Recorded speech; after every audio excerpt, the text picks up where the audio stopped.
Hey, everybody, welcome back to the Fin Factor. I'm Paul. And I'm Marshall. And you guys asked for it. So not only did we have Marshall the last episode, we brought him back again for a second one. Of course, Aaron happily at home taking care of babies. And so, yeah, Marshall, we got the Owen Nolan stunt double back on the show. Indeed. I think he and I go to the same barber, I think is the deal. Looking fantastic. Yeah, no, we got a comment in the last episode. Someone saying, "Is that Owen Nolan?" No, that's our own Marshall. There you go. So obviously a lot to talk about from tonight's game. Before we get to that, we're going to let some people kind of get into the show, and we'll waste that time by talking about the Wild game here, and we'll cruise through this one pretty fast. The Minnesota Wild game was a 6-2 loss, unfortunately. The highlight of this game for Sharks fans, of course, was the first goal. Burns with the chip pass around Brodin to himself. And then he gives a little forehand backhand and then shelves it. Beautiful, beautiful goal. And you can already hear the fan base, Marshall, saying, "Put Burns at forward." I'm curious, man. What's your take on that? Like, are you in that camp? Do you want Burns to try forward again? I don't think he does. I also think he's equally as productive if he's on the back line. I mean, the Sharks have a lot more problems than just taking him and putting him into the forward. The whole bottom two lines, I think, need to start generating a lot more offense, which maybe you could get a little bit from Burns, but I feel like having him on the back end, you get equally as much production when he's playing well, which certainly was in the Wild game and tonight. Yeah, by the eyeball test, the Sharks had a lot of great scoring chances in that game. Kakkonen played really, really well. There were 15 high danger chances for, and he stopped 13 of them. Of those 15 high danger chances, that basically made for a 75% high danger chance percent, or chance 4%. Meaning two things. One is the Sharks were getting the puck to the net and they were beating the Wild system, which is great. But it was also the Sharks' inability to finish. That was kind of, for me, that should be under the microscope just as much as the goaltending, right? So just kind of one of those things where you look at a number and it's a really good number, 15 high danger chances, and we're dominating. We're not allowing them into our zone doing the same. But we're not scoring the goal, so it doesn't really matter, right? So again, for me, I feel like it's one of those things where it's not just the goaltending that loses you that game. It's the chances that aren't buried by the San Jose Sharks, the forwards, the defense, and everybody else that's has to shoulder some of that blame as well. And this is a game I thought where Kakkonen outplayed the Sharks forwards, where the Wild forwards outplayed the Sharks defensive efforts, if you will, and then Martin Jones doesn't really get the help that he requires. Let's just say that he requires help. You can't ask this guy to make a big save just on his own, so unless it's a shootout, obviously. But this is a guy that requires help from his team, and when you don't give it to him, this is kind of the result you're going to get. This is again a 6-2 loss, and he's just not capable of coming up with those game-altering saves on a regular basis. So you can't really expect and trust him to do that, unfortunately. So we'll move past the game against Minnesota. And before we get into the St. Louis Blues game, I did want to bring up one thing here with Hertl. Obviously, not in tonight's game because of COVID protocol. That is correct. So Hertl apparently got COVID, and so he's going to be out for 14 days, which is horrible, horrible news for the Sharks that are already not a very deep team, losing essentially their number 2 center. It's just really, really bad news for the Sharks. And we saw it tonight in the faceoff dot. The Sharks were feeling it. They were getting killed against the St. Louis Blues. They've got two very good centermen in Schenn and in O'Reilly, and not having Hertl in the lineup, that basically leaves Couture, and then your next guy in line was Gambrell, who is not exactly a veteran in this league taking faceoffs against guys like O'Reilly and Schenn. So obviously Hertl's going to be missed for those 14 days, and today was the first of those. So yeah, just not really looking forward to the next few games worth of face-off losses. It's not going to be good. But for me, it was kind of a case of this, like, here we go again, right? You've got Šimik out, Carlson was out, Gambrell was out, Dubnyk was out, Hertl now. Not for this game. I'm just saying over the course of the season, we've had injuries, right? Lots and lots of them. We just can't seem to catch a break. But it seems like the young replacements are really stepping up to the plate. They're doing kind of the best job that they can. They're performing admirably. Would you at least say that? Certainly, they're performing admirably. It's unfortunate, with Tomas being out for 13 more days, if you don't count today. Also, unfortunate that he's on my fantasy hockey team, so I drew the short straw there. And just given how COVID protocol works, just the way COVID, if I don't know if Tomasz actually, even Paul, you might seen more than I did. I didn't know that he got actually confirmed that he had it or not. I think it was exposed, and then they said, hey, you got to do the full 14. Maybe he did actually test positive, but you worry the next couple of days. Yeah, you keep testing the last couple of days. Nobody else popped positive, but you never know. Next couple of days, you still are within the window of the possibility that you might have more people on the Sharks sitting out for that full 14-day protocol. So hopefully it just ends up being him, and hopefully the young guns or young guys on the team can continue to at least fill a little bit of the holes that he leaves and others.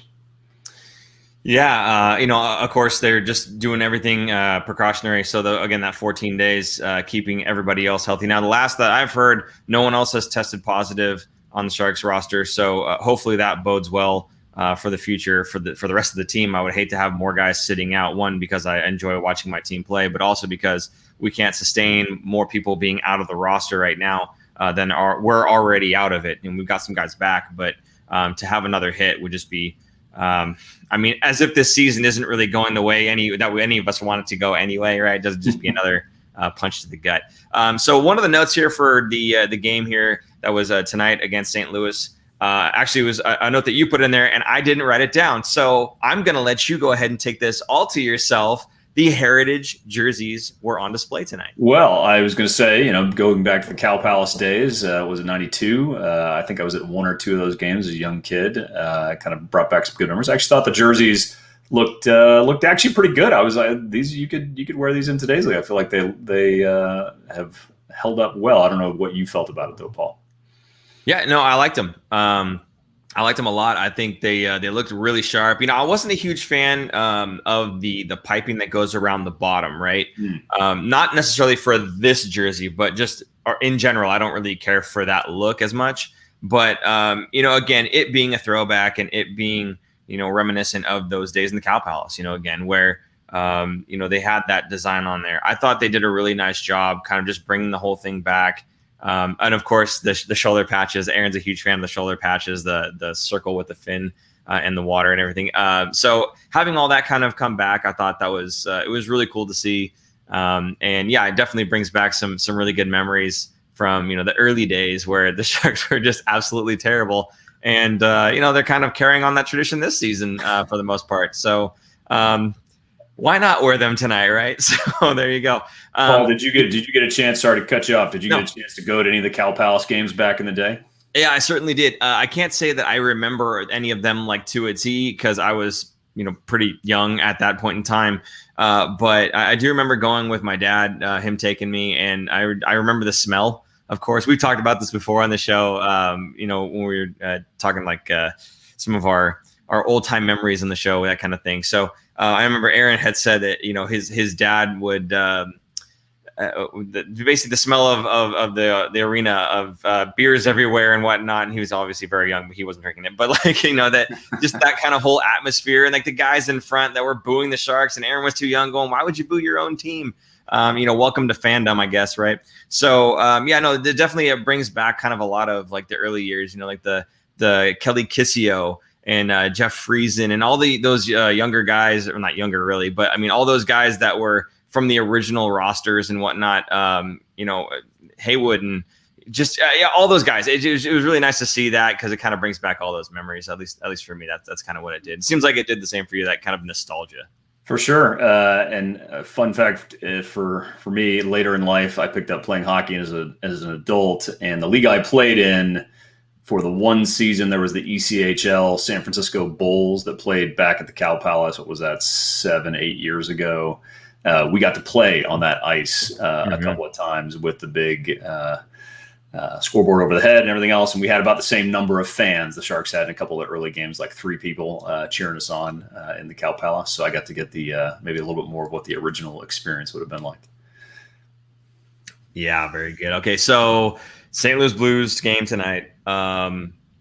Shimmick back in the lineup, which was awesome. I don't know. I wasn't really expecting him to be back. I guess I want to say right away necessarily, but the Vegas game didn't seem like that long ago. And if the Vegas game that got canceled previous to the St. Louis game had occurred, I feel like he would have been able to play in that one and gosh, for me, I would have really liked to see the reaction to Marchessault by Šimić in that game, because Marchessault's a forward, Šimić's a defenseman. They're bound to meet up, right? So I would have really liked to see him kind of stand up for himself and take one back at Marchessault there. But obviously that game got postponed. Nice to see Šimić back in the lineup. Of course, there's another huge name that came back to the lineup this game as well. Dylan Gambrell. you thought, anyway. So Gambrell and Chmielewski, actually, both of them slotted in. Gambrell came off the injury. Steph Nason, he got cleared from waivers. So they actually put him on waivers to put him back on the taxi squad. And when he cleared, they took Curtis Gabriel, put him on the Barracuda, who I believe played earlier today. I think it was like 5 o'clock. So he probably got some reps in with the San Jose Barracuda while Steph Nason essentially sat on the taxi squad. That essentially allowed for Sasha to jump in and slot into the lineup, and then of course Gambrell was off the injury. So instead of centering the third line this time, he's kind of got bumped to the second line now. And I think Patrick Marleau was centering the third, which put Sasha in as the fourth line center. So lots of shuffling kind of going on there. I wonder how much the chemistry maybe hurt a little bit just because the guys aren't really used to each other. So we'll see kind of going forward how they kind of start to gel more, because again, Hertl's going to be out for 14 days. Thankfully not 14 games, but still a 2-week stretch. That's a lot of time. So hopefully these guys can kind of gel and mesh a little bit better. And when Hertl comes back, they kind of just fall right back into place. But you just never know in terms of chemistry how that's all going to kind of shake out and work out. But of course, the guy I was teasing you about, Erik Karlsson, back in the lineup. His third groin, Marshall, has healed, according to him. So there's that. What are your thoughts on the third groin? We talked a little bit about this last time. Oh, I mean, certainly I thought he looked pretty good tonight. I mean, moving well, skating well, and there were a couple of long rushes where he was coming out from back behind our own net and showed some pretty good acceleration. So actually, if he made the right call, I think the quote from him was that he was trying to call a groin injury early instead of playing through it, so that you don't have the longer time on the bench. And it seems like that, at least with one game's evidence, even though he didn't get the win tonight, it seemed like it paid some dividends, because I thought he looked pretty good actually this evening. Yeah, I thought he looked good too. It's kind of funny, in a game where the Sharks score 6 goals, he didn't have a point. And it's weird to say that a guy played well when the team scores 6 and you don't have anything to show for it. But I thought absolutely the same thing. He had some really good puck movement. Looked like he was skating well. Even defensively, his stick looked okay at times. I know you should be asking for a lot more from a guy that's making $11.5 million a year than his stick looked okay defensively. But all in all, for his first game back, I felt he looked good. He looked okay. I was really expecting him to go out there and maybe be a little more tender with his skating and limit his time, his minutes, and everything else. But it seemed like he was going out there and he was just going full bore. So, kudos to him. And if he's actually feeling better, then, that's a great thing. Real quick, I just want to point out, super producer Jason just put on the screen, tip us on Venmo at The Fin Factor. We are on Venmo now for anybody who wanted to donate to the show but didn't like the Evil Empire getting a cut of that, then you can go ahead and use Venmo now. We set that up because you guys asked for it. So there you go. Tip us on Venmo at The Fin Factor. Hopefully super producer Jason is keeping an eye out on that one. If you guys ask a question, maybe we can get to it. Yes, this way. The more you know. There you go. So in any case, the Sharks looked dominant in the first period to me. They were out shooting the Blues fairly heavily, I thought, and there were stretches where the Blues just could not get out of their own zone. So I was very impressed with the Sharks' first period. Unfortunately, that was about the only period I was really impressed with. But Timo scores on the first shot of the game. It's a lucky bounce, yes, because it goes off of a defenseman and kind of trickles in.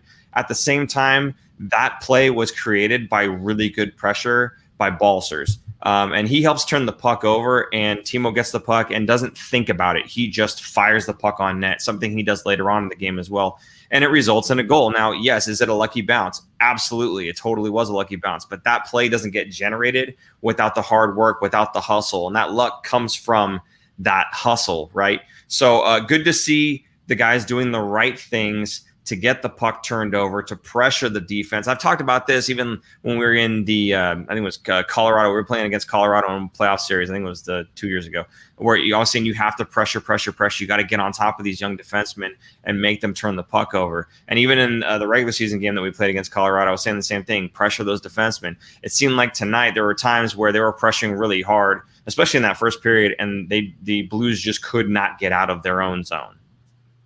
Yeah, I mean, I think the impact of that's not only pressuring the initial defenseman with the puck, but then I think it was Krug who the shot went off of when Timo takes on that first goal. And Krug's not in the position he's in if you aren't pressuring as high and as fast and as hard as they are in that early moment in the game. And I think that's always going to pay dividends if you're able to do it.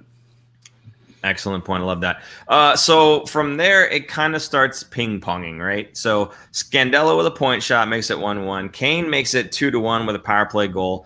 Burns had a great shot from the point, and it kind of rebounds, gets kicked out. I think I can't remember who it was initially in front of the net, but it ended up going out to Couture, who tried to shoot it, and then it kind of flubbed, it bounced off a skate, popped out. Kane was there, Johnny on the spot, and then sneaks one past Jordan Binnington, who is at this point in the game still in the net. We'll get to that later. But yeah, no, it was just one of those things where they fire the puck at the net, they crash it, and you had 3 Sharks all in the paint, that area right in the slot, and all of them were just ready to pounce on top of this puck, no matter which way the puck squirted out.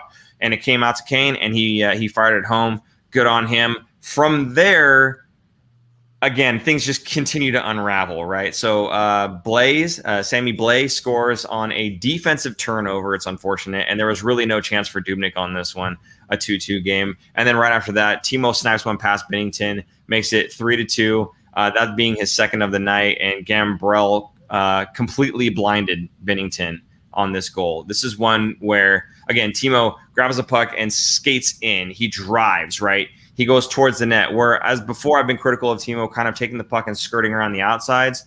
He brought that puck like he was going to freight train it towards the middle, and I think that backed the defenseman off a little bit. And then Gambrell is standing right in front of Binnington. Like literally when they showed the camera angle of the shot, you see Binnington's arms on either side and just Gambrell right in the middle, right? So he was completely blind to the shot, and that's exactly what you need to do against a good goaltender like Jordan Binnington. So kudos on Gambrell for being in the right spot at the right time, and kudos on Timo for taking the shot and going towards the net as opposed to kind of, floundering around the outside and looking to make a play. He works best when he's being aggressive, and it showed in this one right here. What'd you think about that goal, actually?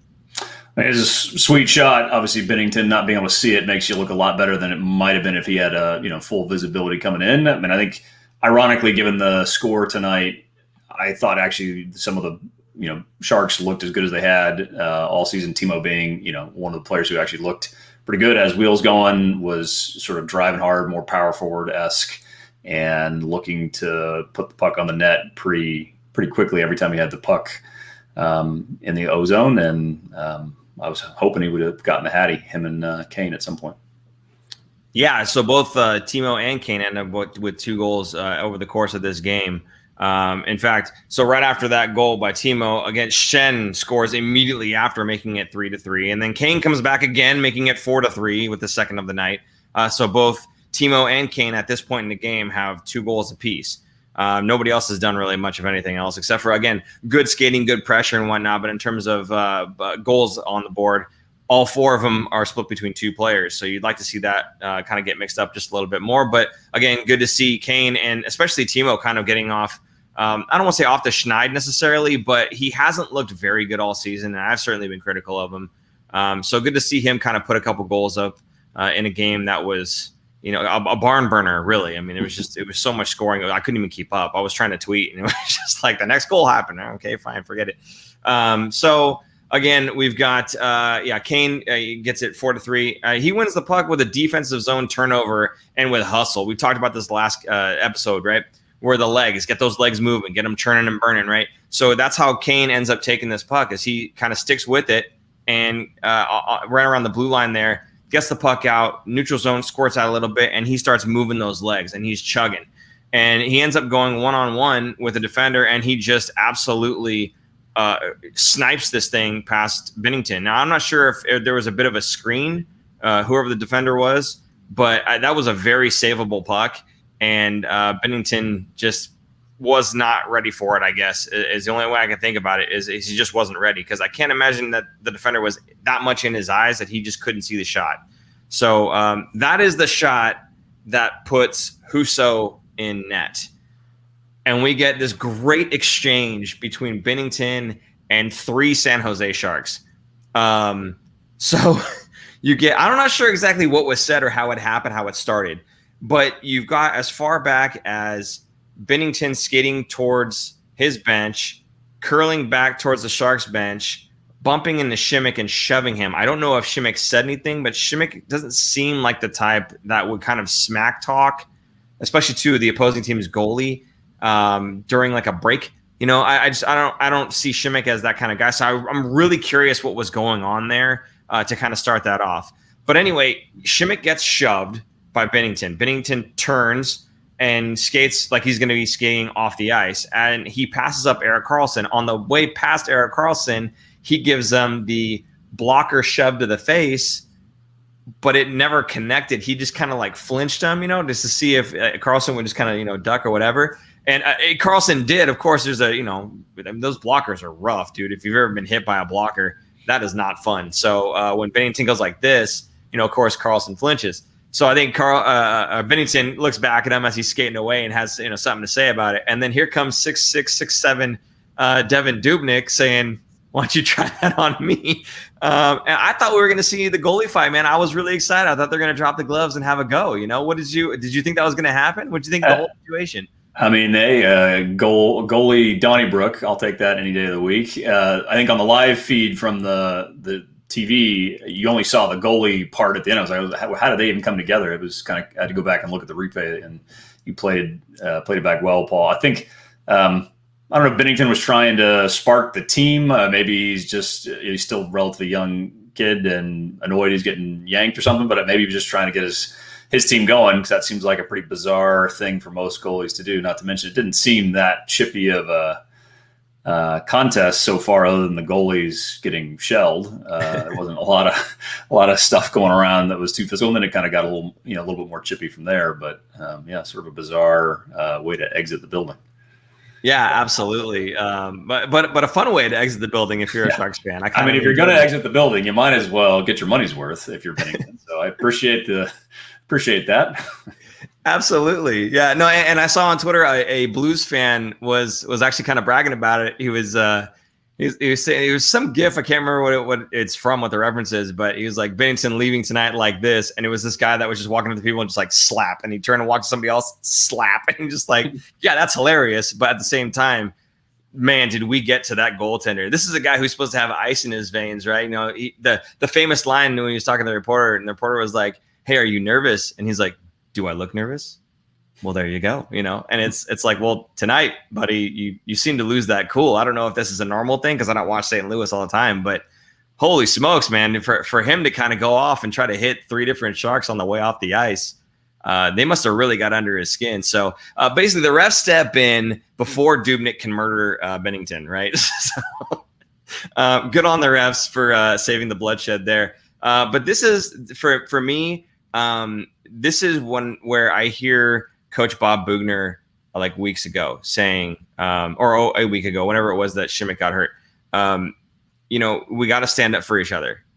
We got to be good teammates, both off the ice and on the ice, right? We have to play as a team, you know, standing up for each other. And I think this is exactly what happened. I mean, this is down to the netminder now, this mentality of being able to stick up for each other and whatnot. So I think that this group is a little bit more closely knit than people are going to give it credit for. And I feel like Bob has kind of helped instill that in this group, because again, it was one guy after another had something to say to Binnington as he was leaving the ice. And it ended up with, again, the goaltender in Dubnyk kind of giving him what for, gave him a little shove there. And he was, I mean, you could see him. He was like, yeah, I'll go, man. Let's do it, you know? So, you know, good on him. It's nice to see that they're kind of standing up for each other. So I'm definitely happy to see that. And I'm looking forward to more of that, not necessarily the fighting, but the brotherhood, the camaraderie, again, standing up for each other. So take that however you will. I did read Craig Berube's lips during one of the penalty calls here, and he said they've had 4 effing power plays. We've had none. And for me, my first reaction was, yeah, it's about time. The last time we played them, I feel like we got the shaft in terms of the power plays. St. Louis had the vast majority of them, and we didn't really have any. I think maybe we had 1. But so tonight he complained about that. And right after he complained about that, it was 5-on-4. And I think his last name is Mikola, closes his hand on the puck and makes it a 5-on-3 for the San Jose Sharks. So he gets a penalty for that. Maybe he saved a goal, and that's great. But then you put your team down a man as well, an extra man as well. So I'm not sure that the coach would be too happy with that action. At the same time, there was nobody blocking that goal, because I think it was Husso at this point was already out of position, and I think he basically saved a goal. So kind of up in the air if you're happy or sad about that one, if you're a Blues fan, really. But essentially right after that, Craig Berube's words kind of permeate into the ref's head, and Karlsson gets called for a hook, which was the worst hook I've ever seen. He had one hand on the stick that was going kind of across the legs, maybe the waist. And it wasn't even like he was hooking him. He just kind of had his stick out trying to get to the puck, and that was it. O'Reilly was the guy that was carrying the puck. O'Reilly is not a weak skater by any means. He didn't dress it up at all. There was no embellishment or anything like that. So it's not like they saw something that, that wasn't actually the case, and they were like, oh, that's a penalty. And O'Reilly pushed Erik Karlsson off the puck anyway. So it was like the body contact went against Karlsson too. I'm not sure what was going on there in terms of that call, but Karlsson did. And he said, over the mic, you could hear it. He said, that's a makeup call. So over the arena PA, you hear he's going, okay, number 65, 2 minutes for hooking. And then you hear, that's a makeup call. I thought that was awesome. What'd you think? Well, that's one of the nice, if you want to call it, silver linings of maybe not having fans in the arenas. I feel like there's been lots of things that have been picked up on hot mics, or just you can hear things during the state of play if you don't have any music or the fan noise in the background. So that's always good to see in any game. I'll go back to the Mikola putting his hand on the puck. I actually thought they miscalled it, not the penalty itself, but it should have been a penalty shot because he was in the crease when it was right on the line. I'm surprised they didn't just put a penalty shot, and Sharks could have maybe put one in the back of net there, so you wouldn't even gotten to the makeup call. But it is what it is, and yeah, I agree. Not really a hook by any standard that I've seen the league hold to over the years, and we got the makeup call, unfortunately. Yeah, no, and I kind of agree with you. His body was definitely in the blue. I'm not sure if the puck was or wasn't necessarily, and I'm sure that it's where the puck is. So maybe the ref saw something that we didn't on the broadcast. I don't know what the rule is, but I think he was right on his hand and the puck right on the line. So I don't know if they give it the benefit of the doubt. It's got to be fully in, just like it's got to cross fully into the net for it to be goal. But yeah, it's frustrating to see that. I thought that should have been a penalty shot at least. Well, if you give him a penalty shot, then how can you make the makeup call seconds later, right? Fair point. So right after that, and to end the period, Sanford finds a hole in Dubnyk. It's now 4-4. Immediately before this goal, Dubnyk had a beautiful flying poke check to save a breakaway goal. And this is one where they chip the puck in right around Knizhov, and whoever it was grabs the puck, skates in, and it's just him and Dubnyk. And Dubnyk he sells out. He just full on lays out, throws the stick out there, gets a stick on the puck, and it goes flying. It was spectacular to watch. It was just so unfortunate that seconds later they bury one on him, So he saves a big one, but then kind of lets one in. And it was one where he had his leg up against the post, and they just found a hole. So I'm not sure even how that one in exactly, because I couldn't see it during the replay. But, it's really too bad. You come up with a really huge save, and then you kind of let one squeak by where you're in position. You're sealing the post. Maybe he went 5-hole and I didn't see, but it was just one of those things where it's like, man, just like the highest of highs and then the lowest of lows, and how appropriate for this game, right? So right after that, that's the end of the period, right? Third period comes out. Now, if we take a look at the second period, the first period, we ended up by a goal. Second period, we end the period tied 4-4. And you're thinking it's probably not going to be that much more scoring. Wrong. So we're tied at 4, and the Sharks start on the power play, which is good, right? Carlson gets tripped. We got a 2-minute power play to start the period. Life is great. Again, wrong. Immediately after that, the Sharks give up a shorthanded goal. So it's 5-4 Blues now. The Sharks are still on the power play. I mean, I'm just at this point, I'm just going, man, this team, like, what do you do? This team just, they can't catch a break. Anything that they try to do right, they end up flubbing it and doing it wrong. It's so frustrating to watch. And you really thought that, hey, this could be kind of where the Sharks can kind of regain, because it had gone, they were up a goal and then tied, up a goal, tied, up a goal, tied. And it was like that all the way till it was 4-4. And then when it's 5-4 Blues, that's, for me, that was like, okay, they finally took the lead once. I feel like this is kind of where it's been back and forth. This is going to continue going back and forth. And either we're going to make it to overtime or we're going to lose this game. I don't know if you got the same sense.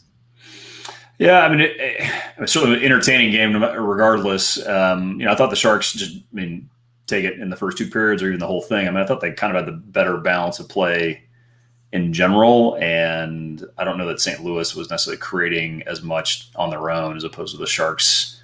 LeBanc twice over, a couple others just making a couple of either unfortunate plays or ill-timed decisions that turn around and come back to bite you. And then we can't get the goaltending, unfortunately. I didn't think Dubnyk was actually all that bad because some of the stuff he couldn't control either. But 7 goals in the back of the net, obviously, goaltending is a bit of a problem. Yeah, no, and I'm kind of with you there. Like I feel like there's a lot of it. He played really, really well. There were a lot of big stops that he made. There were also a lot of defensive turnovers in our own zone that ended up right in a high danger scoring area or off of a one-timer or a tip or something or anything else. It's like there's so many different things that happen that it's hard for me to just point at goaltending the whole time. But again, 7 goals go in. You're looking for your goaltender to make a big save. Now, again, he's made a few of them. It could have been 10-5 tonight, or 10-6, rather.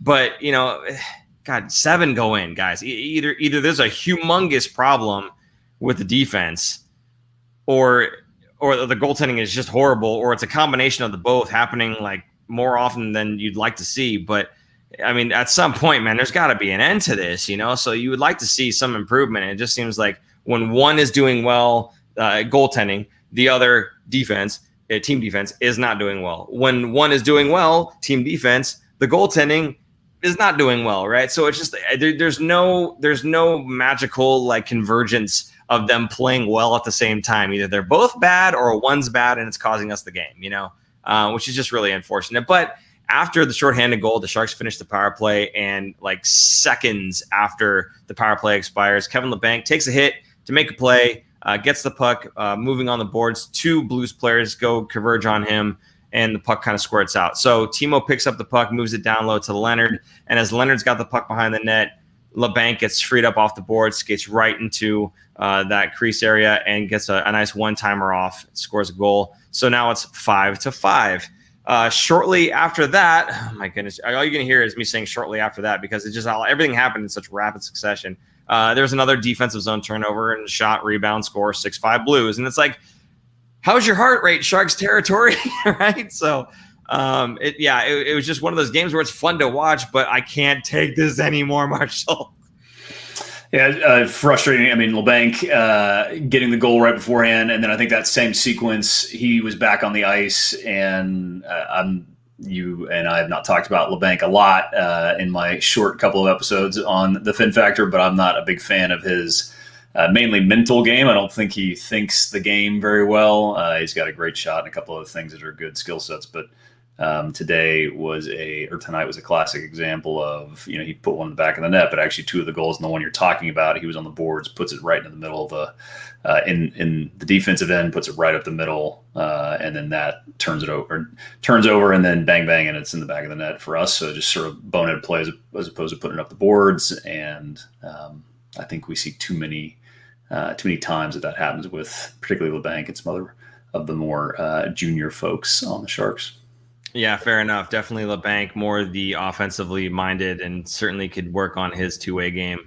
And you're right with the younger guys, but on the younger guys, I kind of give him a pass. With LeBanc, I kind of don't, because he had said I'm taking this $1 million contract and I'm going to show everybody that I'm worth it. And they didn't show everybody that you're worth it. And then you got paid $4 million and you haven't really shown anybody that you're worth it yet. So I definitely like to see him step up a little bit more. He's supposed to be the power play specialist. And the last game that we talked about, he didn't really do anything on the power play either. So not a whole lot of good coming out of the Kevin LeBanc fan club right now. So there's that. Again, right after that, the Burns had a shot past the Couture, who tips it in over Husso. The game now becomes 6-6. The turnover in the defensive zone again. I believe it was a turnover. I didn't get to watch the replay on this one. I saw it just once, and it looked like the Sharks had turned the puck over. I know the puck went down low behind the boards, behind the crease behind the net in the corner, and then the puck got passed out, and it was just another bang bang play. So Scandella had scored again. I think it was his second on the night. Now it's 7-6 Blues. And the game ends up 7-6, and the Sharks lose in regulation, which is horrible, right? In a game where you score 6 goals, you would like to come out with at least a point, even if you lose it in overtime or in the shootout. But to lose it 7-6 in regulation, that's kind of twisting the knife a little bit more than the Sharks fans would really want. And there was a tweet that I sent, and I was in the middle of all the scoring. I said, "Dear San Jose Sharks, what is going on?" And that's kind of how I felt pretty much the entire second and third period. Really, it was just constantly back and forth. And to have us lose that game by a goal after scoring 6 and not get anything to show for it, it was just really disheartening. One of the things that I wanted to ask Bob Booner, but I didn't get a chance to because somebody else kind of asked a similar question, and then I had to stop the meeting to get back onto this one here, was why stick with Dubnyk? And I see people in the chat over here. I saw a couple questions maybe like 20 minutes ago saying, seriously, though, why not pull Dubnyk after the second period? And I'm kind of in that boat. Like, I don't know why Bob didn't pull him, especially when afterwards he's been sitting on the meeting talking about, you'd like to see a save. It's hard to win a game when every time you score a goal, they score a goal right back. Well, if your confidence in your goaltender is that shook, why not pull him? So I don't understand what the mentality was behind that. And it's not that I want to question his coaching necessarily. It's that I just literally want to get an understanding for the mentality for what's going on. Not to be judgmental, but just to gain an understanding of it. And the only thing that I heard from Bob in the postgame was essentially that they've got a long stretch of games, and that, to bring Martin Jones in to finish the game off, because you really need to have both goaltenders in good shape and rested and everything else. And I'm thinking one period for Martin Jones is not going to kill him. He's played several games in a row. Think back to last season when Dell was on the team. Dell didn't get that many games. It was all Martin Jones, right? For the past couple of years. You take a look at the goalie's games played since Martin Jones was a starter for San Jose. He has the most games played. And who has the third most, I think it was? Devin Dubnyk. So we have guys that can play lots and lots of minutes, maybe not to everyone's expectations, but they're at least used to soaking up the minutes. So to have Martin Jones go in for a single period in replacement and say that you didn't do it necessarily because you're worried about games that are to come and you want them to be well rested, I don't understand that. So I'm kind of interested in not just your thoughts, but the folks that are in the chat here. And in fact, why don't we do this? Why don't we do a roll call right now and just kind of say, hey, where are you from? How you came to know us, and if you can tell me just kind of your thoughts on sticking with Dubnyk. Maybe we can get a couple bits of conversation going there. That'd be cool. In fact, totally not on that subject, I did want to call out something. Malton in Montreal. Yes, I do see your comments here, Malton, and I'm not ignoring you. I'm not the type to shy away from criticism. He says, hey, glass half full. Carlson has beautiful hair. Hey, buddy. Thank you for looking at the bright side. That's how I do it. I always look at the bright side. So, I love your enthusiasm. I know it's sarcastic and misplaced, but I'm going to take it and pretend that you actually meant that. So thank you very much. He does have wonderful flowing locks. So, Marshall, give me your thoughts on sticking with Dubnyk, and beyond that, Carlson's beautiful hair.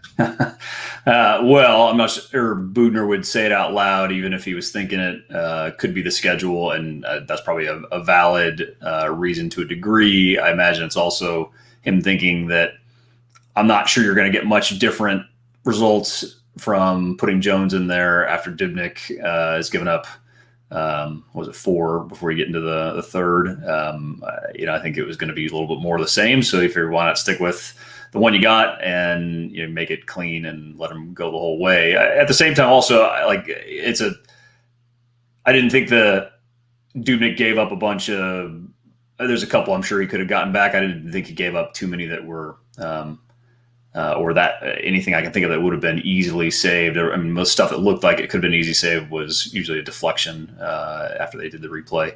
As for Carlson's hair, as someone who can't grow hair to the degree he can, I certainly can appreciate the locks and the Count of Monte Cristo mustache. He is an impressively. He's an impressive man. He's got a lot of good things going for him aside from his 3 groins. Hey man, if you got 3 groins, you got something going for you right there. Let me tell you. But no, I love the locks, and maybe I think you're right. I think he didn't let in a bunch of soft goals. I didn't feel. I felt like he let in some goals that were the product of turnovers, the product of just letting a guy basically just kind of skate in and tap it. I didn't like the defensive play at many points tonight. I don't want to say throughout the night necessarily, although again 7 goals went in.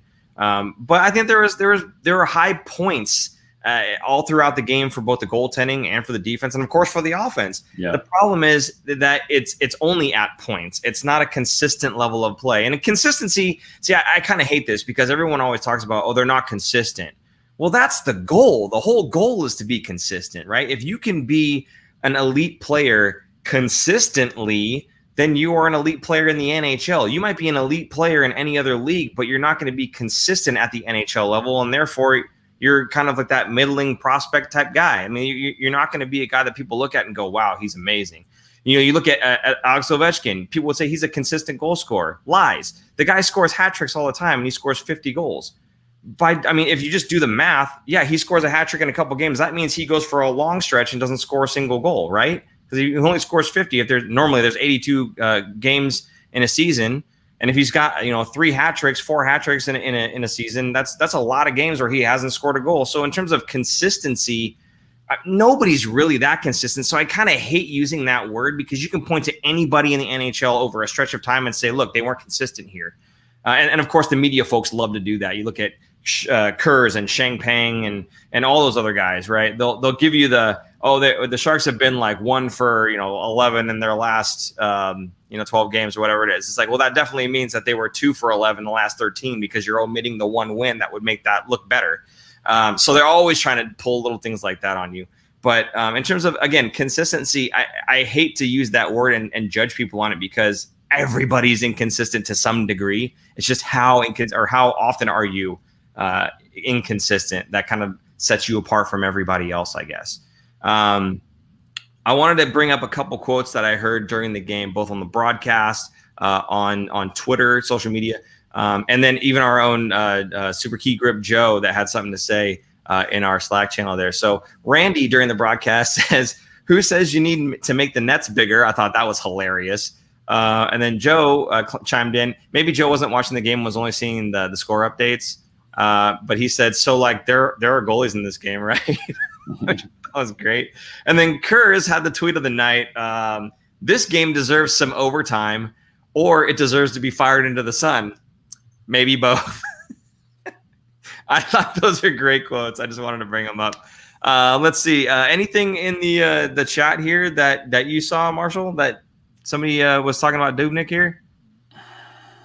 I see Aaron Sholl, our fearless co-host, is awake and doing not parenting apparently at 11:30 at night. Actually, I'll take it not from the chat, but I just say I think on balance, I'll take some of the positives out of this game. I thought the Sharks being getting some offense going that they didn't have before, a little bit more not balanced scoring, so it wasn't a bunch of people who put it in the back of the net, but more than Couture and Kane, who certainly had a couple tonight as well. I thought the sort of being able to, even though they didn't come out with the W, didn't come out with a point, being able to rebound from the 1-goal rope-a-dope they were doing with the Blues. I thought that was good. And then even at the end of the game, in the last 3-4 minutes, there wasn't like heads hanging. People were pushing. People were trying to get the equalizer. And everyone going after Bennington as well. As some of the mental things, cues that I saw out there shows that the team sort of believed that they could have come out of and probably should have come out on top of the game. So I'll take that as some of the silver linings or positive about it, as opposed to just focusing on the fact they had 7 go in their net and didn't carry the day.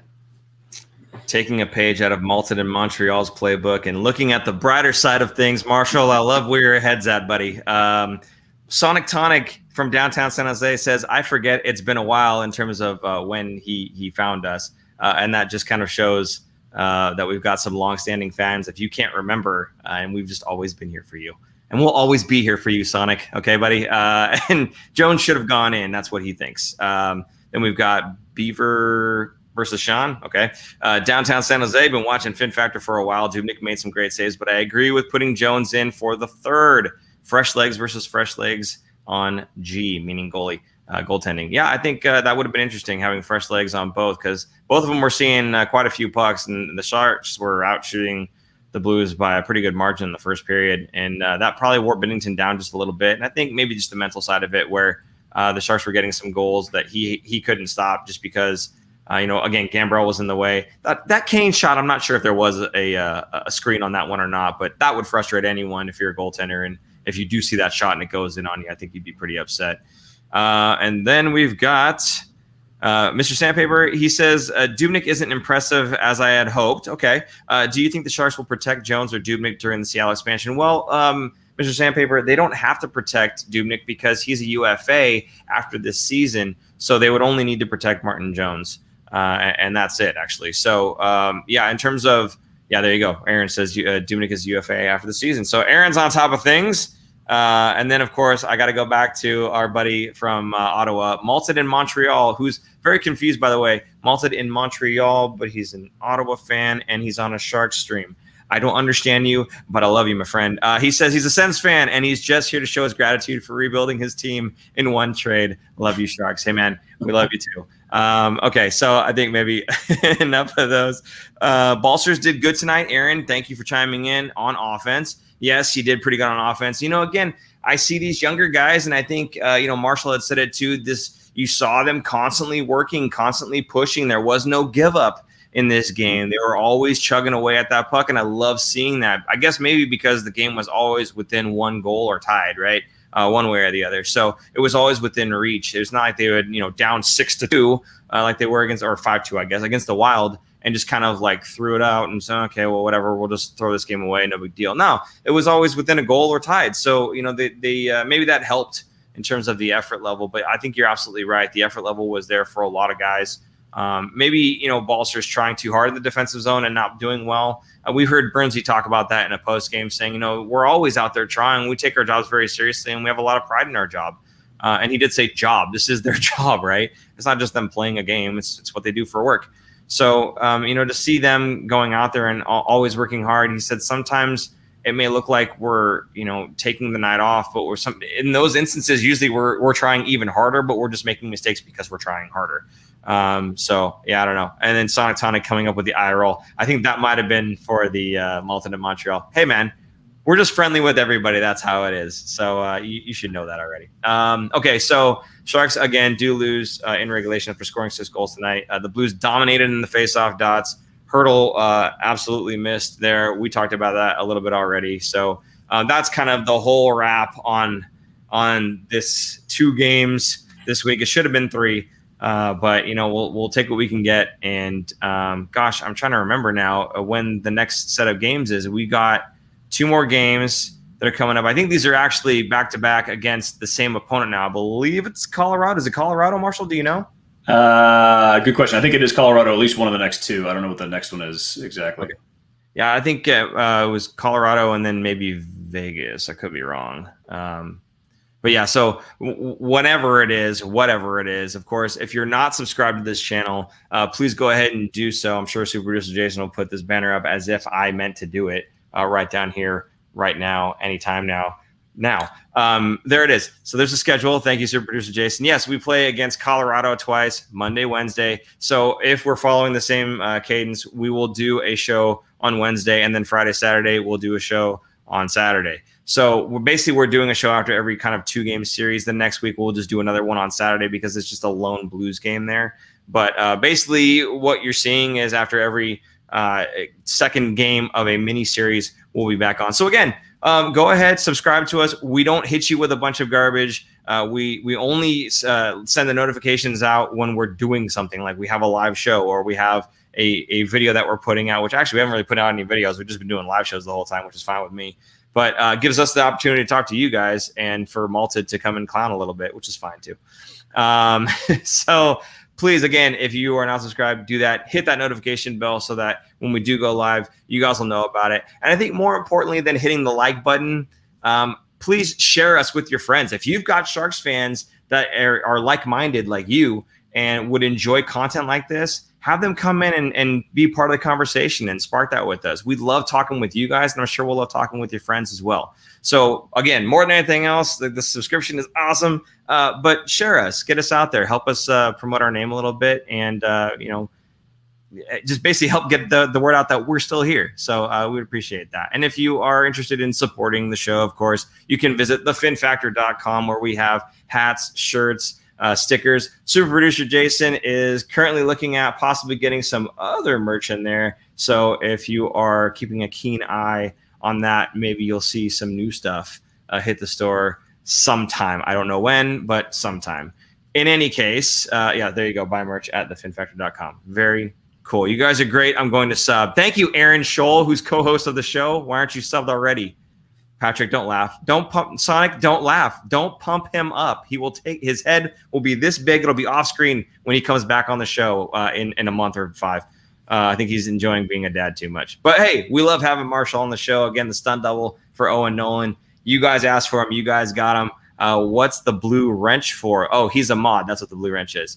Let's see, Marshall. Any last? Yeah, he's a screw loose. Thank you very much, Super Producer Jason. Marshall, any last thoughts on these last couple of games? And who knows? This might be the last appearance for a while. Maybe Aaron comes back. Anything you want to tell all the community here? Well, thanks for having me. First of all, always appreciate my, every 2-year appearance cycle on the lovely Fin Factor. And you mentioned all merch. Apparently I got to work on somebody who works at the Fin Factor get me a t-shirt or something that has the brand on it, because I don't have one. So we got to remedy that, Paul. Come on. Yeah. No, we do. You can go to the store if you wanted to, but no, we can probably get you one, but don't worry about it. A couple more comments here. One, Patrick Cabral says Hawks approved, and I'm pretty sure he's talking about you. He would know. He would know. Other kind of Hawks. And then I want to say Sonic Tonic says, appreciate you guys. We appreciate you right back. And of course, this is a guy who's absolutely been here for a while. Beaver versus Sean says, Fin Factor toasters. If you know about the toasters, you've been here for a long time. Thanks, Beaver. Appreciate that. Okay, we will hook Marshall up with merch. Love it. Okay, guys. Hey, I want to say thank you so much for tuning in. I know it's tough to watch a team that's not playing well and then come on the live stream and talk with us about a team that's not playing well. But we do appreciate you guys popping in. A lot of you, again, who know about the toasters. You guys have been here for a long time, and we appreciate you guys constantly coming and supporting us and constantly being a part of the conversation. Remember, I would really love for you guys to reach out to, your other Sharks fans, your Sharks family and friends, and kind of let them know about us and get them in on these live streams as well. Again, just more voices in the comments section, and we can call out some more people. I think it'd be great to have an even bigger conversation with you guys. So having said all that, for Super Producer Jason, I'm Paul. And I'm Marshall. And man, he just came right in. I love it. He's part of the show now, Aaron. You're done. This has been episode number 105, and we will see you guys next week. Good call. Next week. Bye-bye. Thanks for tuning in. If you like this episode, check out our other content, especially interviews. You can interact with us directly through social media at The Fin Factor and on Instagram at Fin Factor. And don't forget to join our live streams on YouTube. Visit our website at thefinfactor.com, where you'll find all of our episodes as videos or podcasts. You'll also find our